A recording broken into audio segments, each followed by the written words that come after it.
Kogene ko kurumirira kwabatira gwa thogora wa githomo guku bururi-ini aciari ni moritie kigina kiu gikorwo gikiongererwo niguo kumahatura murigo wa fithi uri ugumeire andu makiria kahinda-ini gaka.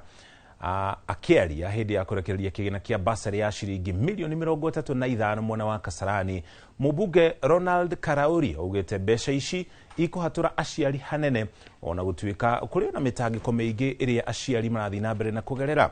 Karauri ni atetetie utongoria utari mukinyaniru kaunti-ini ya Nairobi, akiuga ni kurabatarania kwarirwo mibango miandanduku niguo muingi wamukire utungata uria umagiriire. Maya magiuka riri mbukirira cia utongoria wa Nairobi ikoretwo ikierekerio governor wa kaunti ya Nairobi na President Ruto. Zake za county government paka leo na alikuwa ameomba deni. Yani amekufa na pressure na hajalipo hizo pesa. Hii pesa ya county inakuanga inaenda wapi? Tunasikia inaanga kulipa lawyers, inalipa vitu zingine, alafu unaona wananchi wale wamefanya kazi wanamaliza hawalipwi. Hizo ndio shida lazima tuweze kutatua hapa Nairobi. Na shida ya hii Nairobi ni uongozi, sio kitu kingine.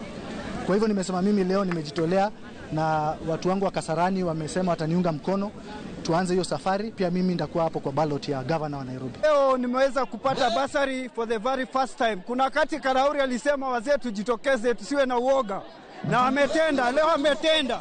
Ya nimeweza kupata for the very first time.